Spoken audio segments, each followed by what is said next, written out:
Hello guys, it's 899 here and welcome to this actual review of State of Origin Game 2 of the 2021 series.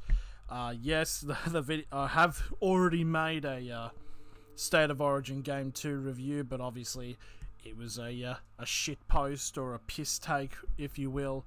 But this time we're actually going to go into the actual game, so yeah. What can really else be said? New South Wales have clinched the series after a 26-0 win over Queensland at Suncorp. This match, I do feel, this win for New South Wales is probably more monumental than the 50-6 game at Townsville for Game 1. It's just the fact that it's at Suncorp, which we have not won at for 4 years. We held them scoreless at Suncorp for the first time in history. And this could very much lead into the closest we've ever been for 20 years on actually sweeping Queensland. It's something that's a bit of a weird feeling. So, for context, personally for me, it's like, because when I started kindergarten in 2006, which is obviously when Queensland won their first of their 8 State of Origin wins. I went through all of primary school up till year 8 of high school until I saw New South Wales just win a series. And now I feel it's like, New South Wales is always like the team chasing Queensland in terms of trying to get these Origin wins, but now it's very different. It is actually us setting the benchmark. It's a very odd feeling. It's a very odd feeling. It's like optimism. It's very, very odd thing to say. But yeah, I think the attack. I mean, what else can be really said about the attack? 2 tries to Addo Carr, 1 try to Latrell Mitchell, 1 try to Tom Trbojevic. The usual suspects, of course. I know they did say Addo Carr was a bit quiet during Game 1, but he came out roaring, getting 2 tries for himself. A very fantastic effort by the entire New South Wales team. Even Cameron Murray, if there is a player to be picked out as probably like the unsung hero of this team, it's definitely Cameron Murray. Just the way he was able to just gain meters in the first game and getting the same thing done in the second is just been really, really good. Of course, you got Jerome and Brian To'o, which I'm actually starting to have an unhealthy love obsession with Brian To'o. It's just, he's just a dream boy. He's a dream boy. He is what a man should be. They should really have Brian To'o in those Gillette ads because it is the best a man can get. The thing is, though, in talking about with Queensland, because I know people are going to be like clowning on the Queensland team, saying, "Oh, this is like the worst Origin team, the worst Queensland team." Because I know Paul Gallen said last year that last year's team was the worst one, and they ended up winning. But this year's, I don't know. I don't feel like it's the worst team. Like, they have talent in their thing. It's just, I feel like New South Wales has just got too much talent. In terms of a collective of players, this is probably the best New South Wales team of all time. In all honesty, it's just, even when like New South Wales lose one player, it's like, oh, we've got a star-studded backup. It's just, I feel like that the current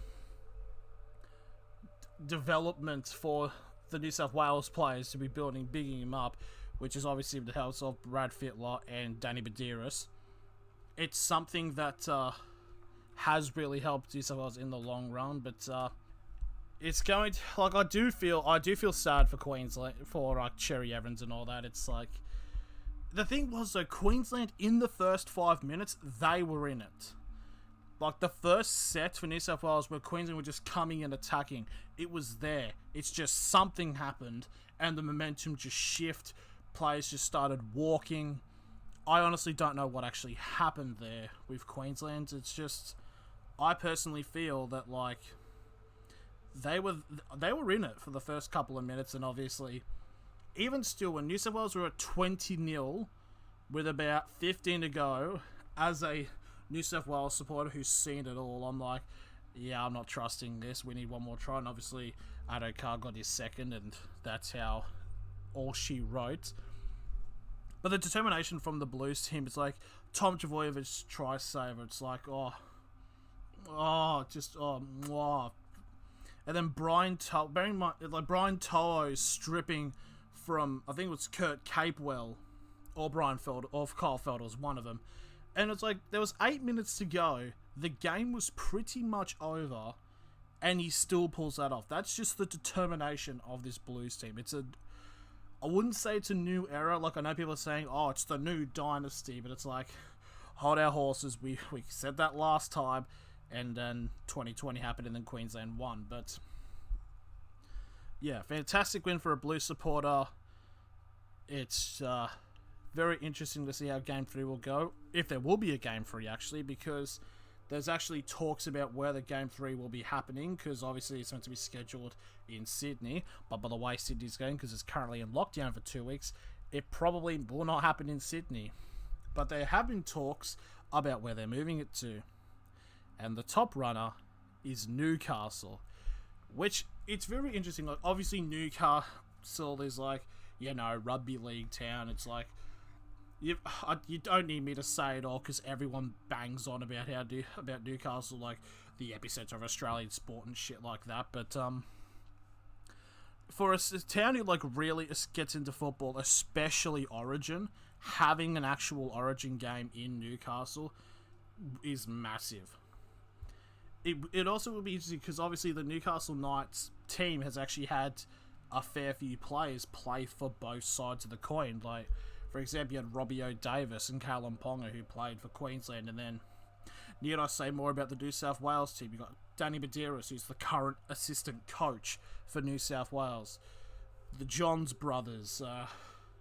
You got Daniel Saifiti, who is currently in the team. It's just for it to happen in Newcastle. I kind of hope it does. It'd just be very, very cool to see. It'll be like, because I don't think there would have been a game like in Newcastle. It's probably the biggest game in Newcastle since, in terms of rugby league, since I think like 2016 when we had the Australia New Zealand test, or like when the Knights had a finals game back in like 2007 or 2006 actually against Manly. Fuck me, that was a long time ago. But yeah, I do feel like this will definitely be a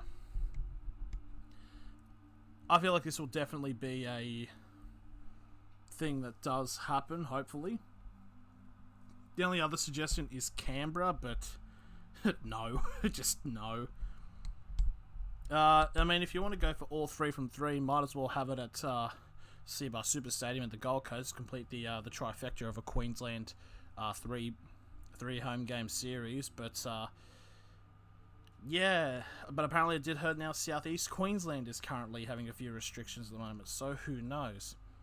I do hope Newcastle, however, does say okay, because we currently have restrictions at the moment. Obviously not as bad as like Sydney, because it may fuck with some things coming up, because we are the boxing match. We actually don't know if it's going ahead. They are looking to see if it all goes good. I think it's after a week and Newcastle's fine. It'll be all normal again. So yeah, that is my one more thing actually. So James Tedesco got player of the match. Tedesco did brilliantly in terms of an assisting thing, but in my personal opinion, I think Latrell Mitchell should have got player of the match. He was fucking unstoppable in the game.